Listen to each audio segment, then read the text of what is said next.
तो आखिर हुआ क्या था? क्या ये सच में कोई भूत प्रेत का साया था या कोई दिमागी बीमारी? एनालिस की हालत सालों साल बिगड़ती गई और आखिर में उसका इलाज झाड़ फूक से होने लगा। कहा गया कि उसके अंदर 6 शैतान थे, जिनमें हिटलर और नीरो जैसे नाम भी शामिल थे। लेकिन साइंस का इस बारे में क्या कहना है? असली वजह अक्सर एक बहुत ही कॉम्प्लेक्स साइकोलॉजिकल कंडीशन होती है।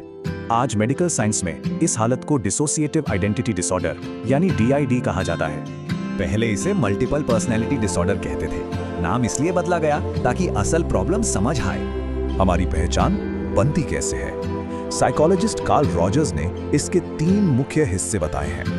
DID में इंसान की यही पहचान टूटकर कई अलग अलग पर्सनालिटीज में बंट जाती है, जिन्हें ऑल्टर्स कहते हैं। इसे समझने के लिए किम नोबल का केस देखते हैं। उनके 100 से ज्यादा अलग अलग ऑल्टर्स हैं। ये ऑल्टर्स सिर्फ मूड स्विंग्स नहीं हैं। हर एक का अपना नाम, उम्र और यादें हैं। जो पर्सनालिटी सबसे ज्यादा एक्टिव रहती है उसे होस्ट कहते हैं। किम के केस में वो पैट्रिशिया है। जब पर्सनालिटी स्विच होती है तो अक्सर याददाश्त चली जाती है। एक ऑल्टर को नहीं पता कि दूसरे ने क्या किया।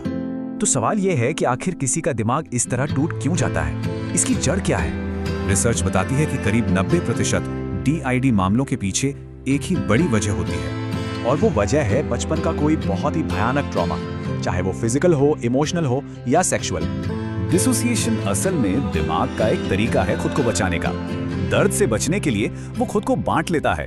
इसलिए इसका इलाज झाड़ फूक नहीं है, बल्कि थेरेपी है, जिससे ये सारी पहचानें फिर से एक हो सकें। इस जानकारी के साथ चलिए एनालिस के केस को दोबारा देखते हैं, पर इस बार एक साइंटिफिक नजरिए से। उसके लक्षण साफ तौर पर गंभीर मानसिक बीमारी की ओर इशारा कर रहे थे, जिसे गलत समझ लिया गया।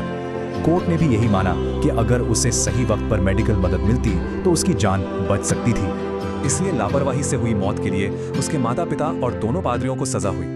फिल्मों और मीडिया में इसे अक्सर सनसनीखेज बनाकर दिखाया जाता है, जिससे लोग मदद मांगने से डरते हैं।